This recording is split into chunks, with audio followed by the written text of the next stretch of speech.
Episode 248 of the TV Dudes, recorded August 7th, 2019. Comfort Food TV.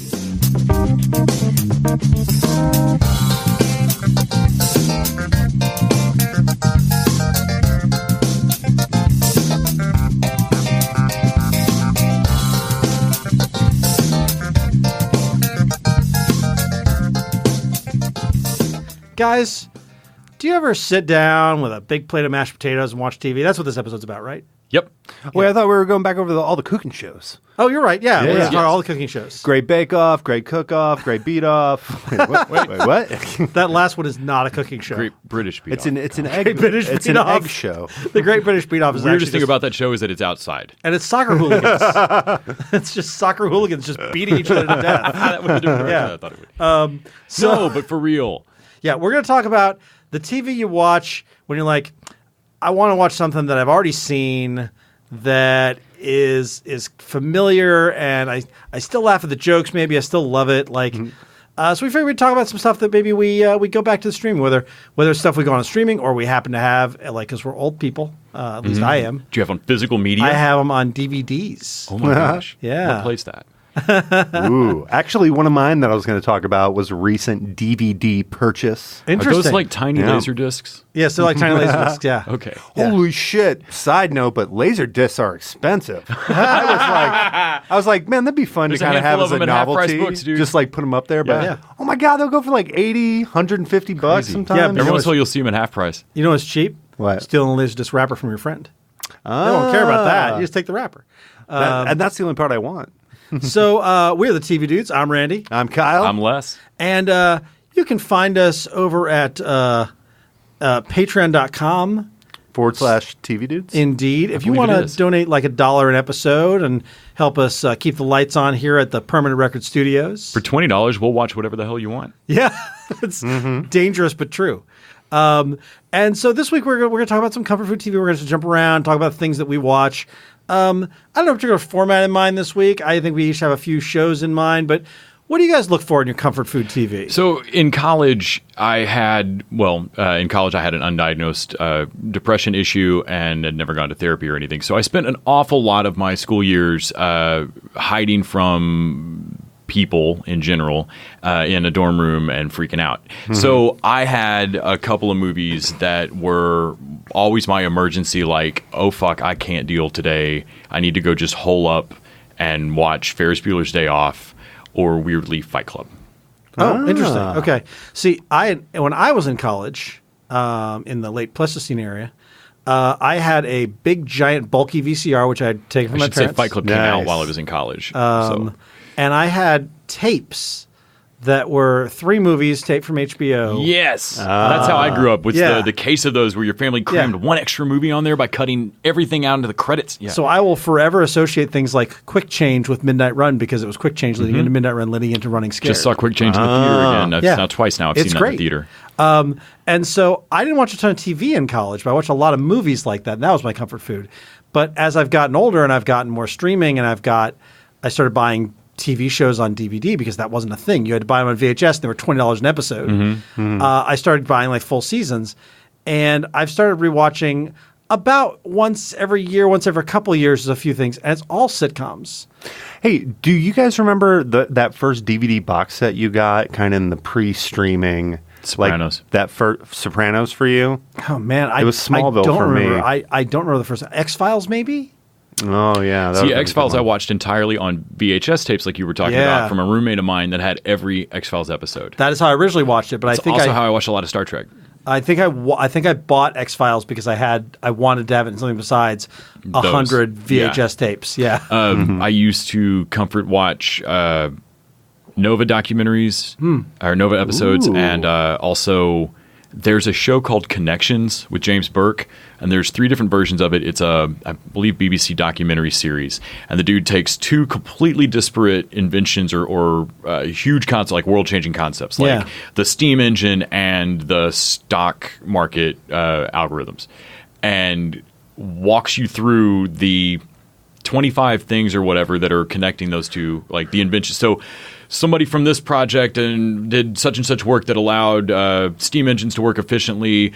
That math became this piece of this, which became the and just walks through like a chain of 100 years and 25 other inventions in fields that should never touch, and that like no, but seriously, if we didn't have this company in England doing X in 1820, we would not have this company in America doing Y in 1987. Wow. And it's on VHS tapes and slow and like British dude narrating and like very dated looking, and I love them. Well, I'm curious because I saw Kyle had a little bit of a list of some things, but I've noticed that my comfort food TV is all comedies. Most of mine. I have a lot of sitcoms. Like there's a certain level of silly crazy that makes it rewatchable for me. Like I love the sitcom Great News that ran 2 seasons. I haven't finished watching that. And it's like I've rewatched that. One with John Lithgow and the court case just recently. I thought that was Great News. Trial and Error. Trial and Error, but it's not streaming anywhere right this second. Is it not? Is it No, off it the got Netflix? dropped. But that's that a was shame. one of mine for a minute, where I would go back and watch a random episode of that. Obviously, Parks and Rec is one. Letterkenny lately has been Letterkenny's one that been I on can just there. watch any random episode. But for me, the one that jumps outside of sitcoms for me is Supernatural. Often, usually, I'm in the market for like Lucifer. Also fits this bill. 40-minute, hour long, but minus commercials. Episodic, but with some level of connective tissue, so that I can fade in and out of a Supernatural episode and enjoy that little short horror movie monster of the week. But also, I know where I am in this bigger story of these friends of mine. And the same way with Lucifer, like I'm always on the lookout for an hour-long, generally genre drama. Interesting. Because it fits that same, I don't have to fully pay attention to it. I can rewatch them. There'll be some of these episodes that I'll love because it's a monster I dig. See, that's interesting because Or a Brain of the Week I dig on iZombie. My kid would watch NCIS, and our good friend That's Greg one for a lot of used people. to watch Law and Order. I've used to use Law and Order as that. And for me, it's like maybe the weird way my brain works. When I do my Parks and Rec rewatch, or right now in the middle of a Cheers rewatch, which I watch all the time, I rewatch Night Court periodically. I start with episode 1, and I just keep, like, every night I'll go and watch whatever the current episode is. And, like, I keep going through until I get to the Sitcoms end. work like that for me, where that's exactly, like, I love that. They work for me as comfort food because I can sit down with 15 minutes and watch the middle of an episode if I had to. Yeah. They are the literal, I have a few minutes between 2 engagements and I'm at home sitting here with half a sandwich and whatever I've grabbed out of the fridge, and I'm going to watch literally 12 minutes of television. And it doesn't matter that I don't see the beginning. It doesn't matter that I don't see the Yes. end. Yeah. It's well, I wonder if this harkens back to our memories of cable television channel flipping? and channel flip television, where I'd get home in the middle of the day from either school or work or in between school and a job in college, and I'd watch half of a Law and Order episode. Yeah. And like, all right, well, I guess we get the cop half this time. Fuck. Yeah. I don't know. I don't know who the murderer is. Yeah. It's probably the guest star. And weirdly, with Law and Order, they actually set those episodes up because at the time that they started that show, the original Mothership one, I don't think any hour-long drama had ever been syndicated. Yeah. Or not the way that they wanted to. And so they anticipated that they would be broken into 2 30-minute episodes. Yeah. And that the original anticipation I'd heard was that Law and Order, Dick Wolf assumed that they would be a cop half and a lawyer half, so they wanted a seam in the middle. So at the 30-minute mark, your ass goes to court. Yeah. So I found two identifying factors in all of my comfort TV. One is either animation. I feel like animation tends to be easier to like just have playing in the background. The other, British accents. Oh my gosh. So Danger Mouse. How much Danger Mouse have you watched? Anything on with a British accent, just drumming in the background. But no, I love BBC America. I can just leave that on because you're going to get maybe a little Doctor Who in there. You're such an Anglophile, Kyle. Some Jamie Oliver. They're going to switch over to Star Trek: The Next Generation for a second, which I don't get why that's on BBC. I mean, It's very British. all right. I think Picard it's kind makes of it British. I mean, there ain't no deep. Actually, I think they do have Deep Space Nine on there too. That's weird because that's not British at all. Yeah. But yeah, no, I can let that stuff go. And the 2 all-time ones, which if you've listened to me on here before, it's no surprise, but Top Gear and the IT Crowd. Yep. Where I can just have those. And funny enough, you guys were talking about how your habits kind of started in college. The whole thing with BBC America started in college too. There's somebody at my campus who in the cafe would always turn it on. So, I mean, me and a bunch of other people, you would go in there and you'd catch like, Star in the Reasonably Priced Car or like a little bit of this or that. And yeah, it just kind of became a thing, of studying or whatever. Throw that on the background. There are game shows on streaming now. Does anybody watch game shows for this? No. I used to watch Price is Right in college. We'd get up, we'd watch Price is Right, and then we'd go to classes. Jeopardy came on at the right time for my lunch for like 2 straight years in college. And so a group of us would watch Jeopardy. And then I worked in a bar after college, and so we'd watch Jeopardy every afternoon with the drunks. Yeah. Like 4 guys doing shots at like noon. And we're going to watch fucking Jeopardy. They were ridiculously good at Jeopardy for as drunk as I knew they were. That would be a great place to watch game shows, a bar. But the bar is actually what introduced me to Cash Cab. Oh, and I yeah. have watched a hell of a lot of Cash Cab, and now Cash Cab, I believe, is on Hulu. It's one of the streamings has some Cash Cab. I didn't know Cash Cab was real until recently. I thought it was a 30 Rock joke. No, but it does seem like a 30 Rock joke. Yeah, it does. Well, because it's in 30 Rock, and I'm like, this isn't real. Yep. It was actually the Cash Cab dude. Yep. So the other thing is that I watch, and this is going to sound like a joke because we talked about it earlier, cooking shows. Mm-hmm. Chopped, Good Eats. The chef thing. The chef thing. Chef show or The whatever. chef show. Well, not the show. I tend to watch ones with tons of episodes. So Okay. Iron Chef. So not like Salt, Chopped. Acid, Fat, Heat. No, but- no, like the ones with hundreds of episodes. Okay. See, I haven't watched any of those. Like the competition shows. Like Iron Chef, whatever. Yeah, Iron Chef And those America, are kind of yeah. in their way a little bit of a procedural. They are, kind of, yeah, kind of yeah. like Law and Order if you think about it. Do you guys do any of the like the HGTV Property No. Brothers? No, not my thing. Chip and Joanne. Not my thing. My ex-wife used to be able to watch literally like days of that. And My current like, wife that was is, her yeah. background television noise that she Yeah, could leave on all the I know time. it. I know a ton of people like that. And Greg of the TV Dudes was like a huge HGTV guy. I can't do it. It's not my thing. The only time I ever see any of that stuff is when I'm sitting in the law office with my accountant Dentist office. or Yep. dentist My office. dentist office Yeah. used to have a little TV that they'd move down, and it was Yeah. always on like some kind of property flip bullshit. Yeah. Here, I'm going to give everybody a pro tip, all right? If you're interested in HGTV, maybe you're a little curious, you want to play around a bit, what you do, all right, you turn it on, all right? You got to have the DVR for this, okay? uh-huh. You just turn it on, you just go in the other room. Just do whatever, all right? Pause it, okay? Wait for about 15, 20 minutes, and then just fast forward to the very end to where you get to see the reveal, the like aftermath. That's the best part of the show.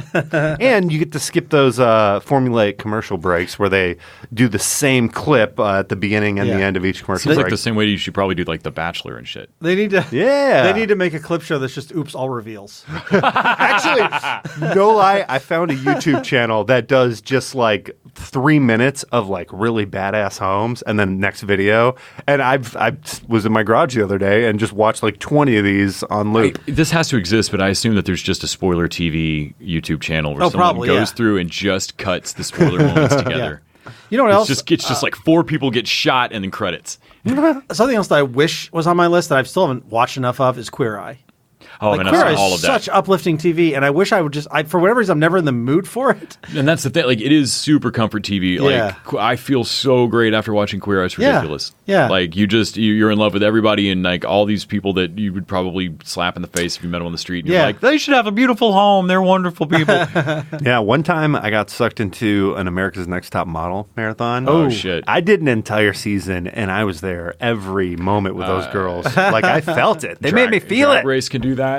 Like, Yep. You can get any of the reality shows that are competently enough assembled together. Yeah. Like that shit works like drugs. Like it is a straight up formula, and they know how to keep you cliffhangered at just the right moment. Yeah. Well, they definitely had me addicted to Top Chef. Like, I don't love all the drama, but seeing the, like, oh, well, who's going to move on? I actually like this person. They've done a really good job. Top Chef was the thing at one point. I wanted to watch Top Chef more than anything else. Like, I watched that live. Oh wow. Yeah. Like they can definitely get their hooks in you.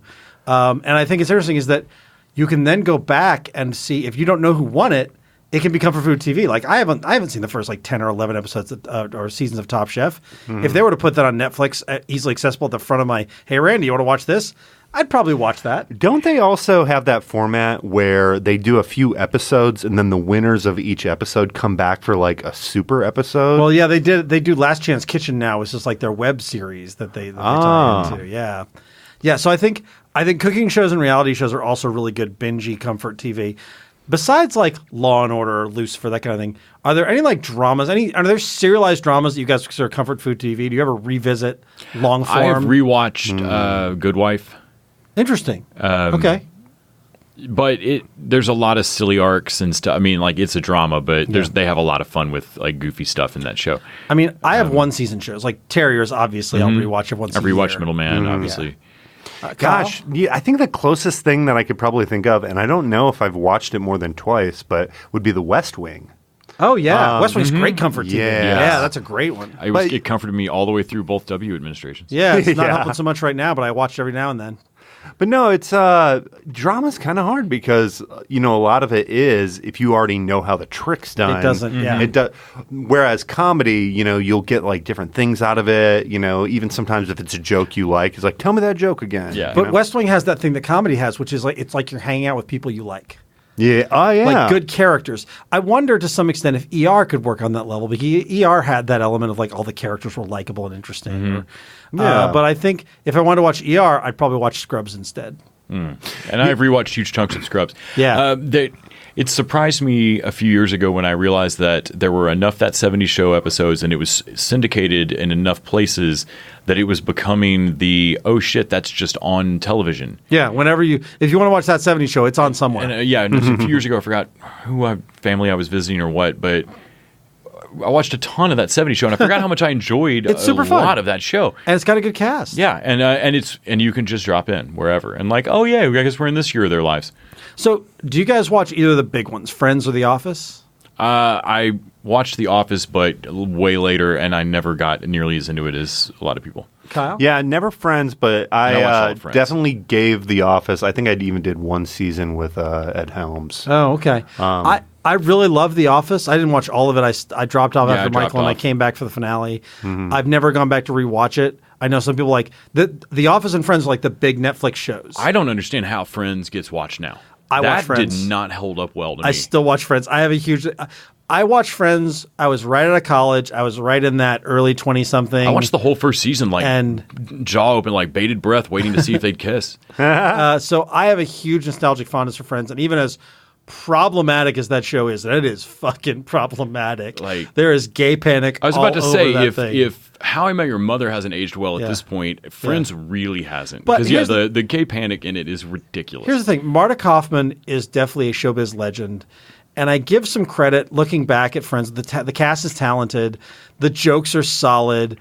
That I look back and go, okay, it's gay panicky, but this was them at the time, like having a lesbian wedding on the biggest show on television was a big that was a big thing to do. So I give them credit, cringy as it is, for trying to open people's minds a little bit. It's not Friends, it's the 90s. Yeah, it's the 90s. Like, and so the whole country was cringe. I can get past it because I'm like, this is of the time. And I watched it at the time. If you came to it now, I can't imagine watching it. Yeah, I wasn't able to. When I tried to rewatch some Friends, it's hard. Yeah. I tried it during our prepping for our holiday episode last year. Yeah. And they were fun. I mean, the Thanksgiving episodes are fun, but man, it just didn't hold up for me. The quiz episode where they fight over the apartment still holds up. I watched that like a few weeks ago just as a comfort food, and I'm like, man, that's good TV. That was all based on how much you knew and loved the characters. I realize I'm about to name an 80s sitcom, and there's no 80s sitcoms that could possibly be. I mean, we're not going to get better on minority relations going backwards on yeah, television. right, exactly. So it's not like let me name an 80s sitcom that didn't have that gay panic issue. Yeah. Because Night Court is my sitcom that is my comfort food, and it's not streaming anywhere really. I own it because I own it. Because it's fucking awesome. Own it.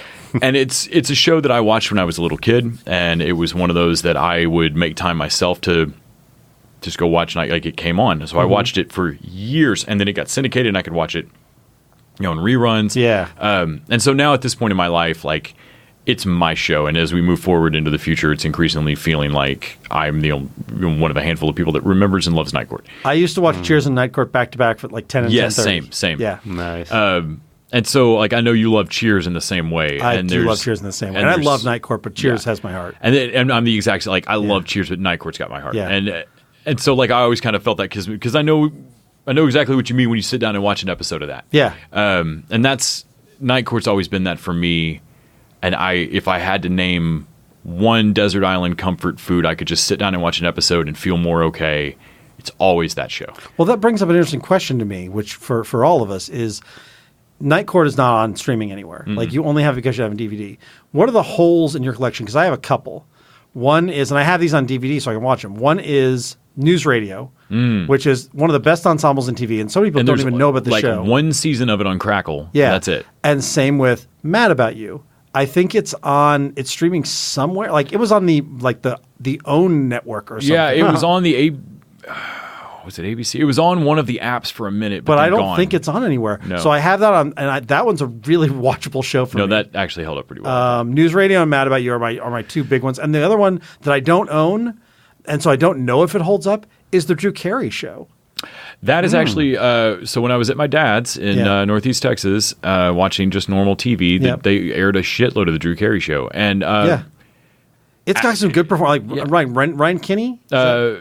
Ryan Stiles. Ryan Stiles. And Dietrich Bader. And of course Drew. And Krista Mimi. Miller? Yes. Well, what's her name? So she's changed Bill Lawrence's wife. And they change her a couple of times on the show. Like it ends up being, I think, 2 or 3 different love interests. And then, of course, whoever plays, I can't remember the actress name that plays Mimi. Mimi, who's a great character. That show. And then one more. The other one is The Critic. Yes. The Critic's amazing. It is a damn shame it is not streaming anywhere because I have it on DVD. I believe it's another one of those where like a season of it is on something like Tubi TV or Crackle, like some bullshit. It's so app. weird. Mm-hmm. Kyle, do you have any? I have 2, and they're both animated. It's funny, you were talking about like homosexuality in the 90s.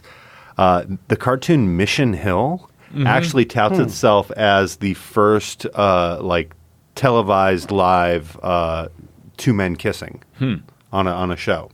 And it was just like a bit joke. There's kind of a high-pitched, squirmy guy who lives in the building, and then a really big, deep-voiced guy who like cooks at the diner, and they're like in a couple. So it's kind of funny, the little guy and the big guy. So it opens up the elevator, and the 2 of them are making out, very first episode, as you're like getting to know the building. Are you guys familiar with the show at all? Nope, I've never heard of Mission Hill, but never heard. I didn't get into it. So it's funny. They actually did an episode where they parodied this, but I feel like it kind of describes the whole show. It's like if the real world was a cartoon and kind of made fun of itself, but not actually a reality TV show. But it's about they live in a fictional city, which is Mission Hill. It's like Portland or Austin or anything like that. And it's all about the cool big brother who his dorky little brother from the suburbs has to come live with him because mom and dad are going to go off to the mountains and like retire up there. Is this a Comedy Central show? You know, I'm Brian not sure Posehn, where Tom it Kenny. aired originally.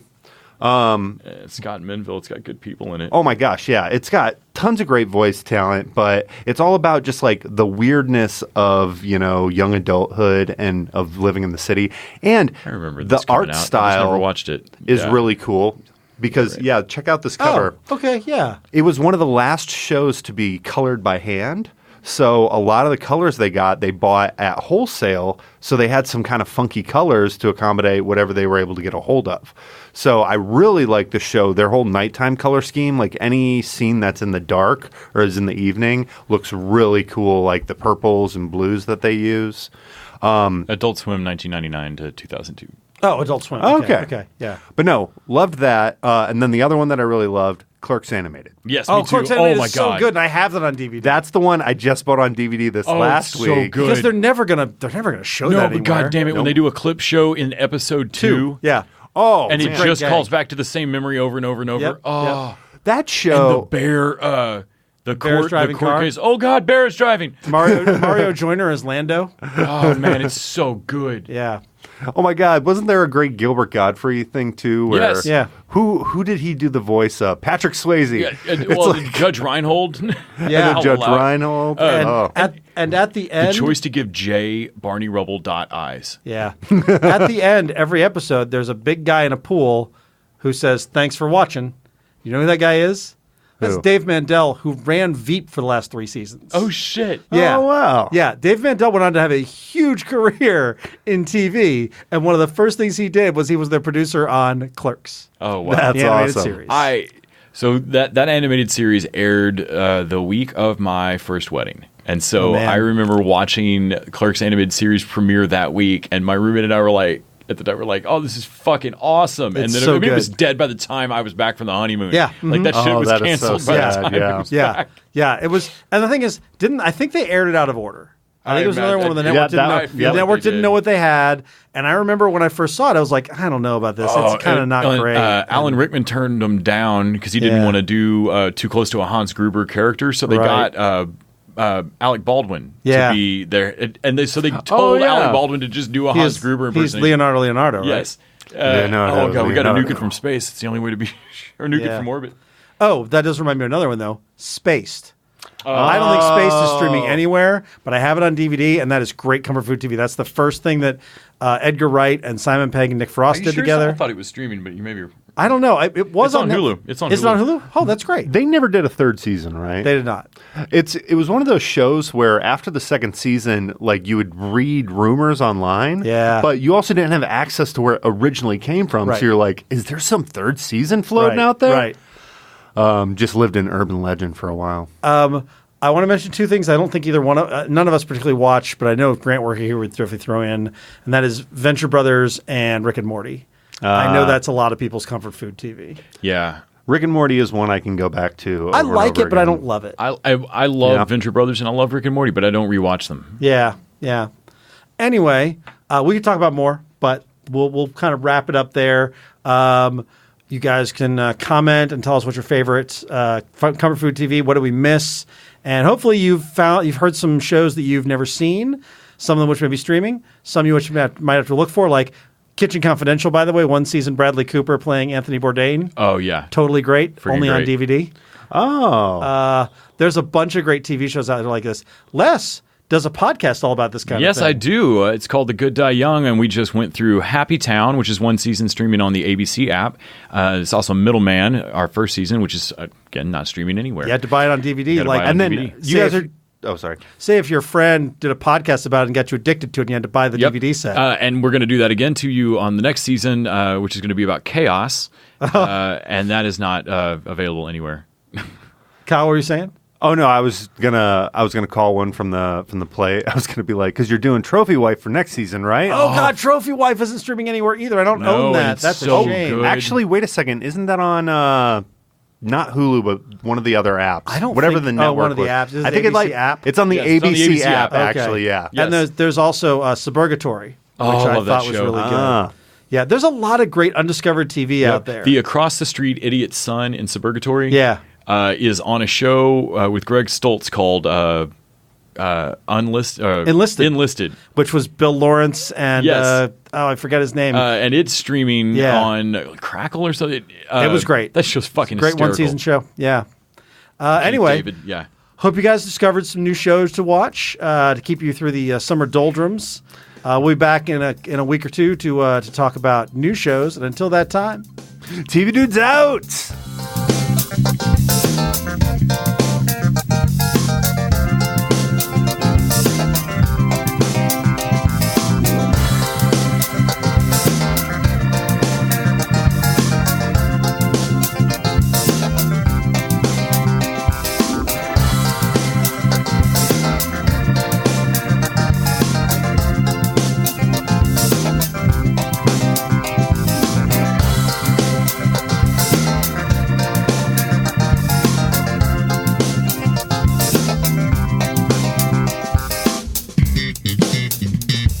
The TV Dudes is an independently run podcast and a member of the Electric Sweater Podcast Network. We are exclusively listener supported. If you'd like to help us out, go to patreon.com/tvdudes. You can like us on Facebook and Twitter @tvdudes. All the music for our show is by our friend and original TV dude, Gregory J. Amani Smith.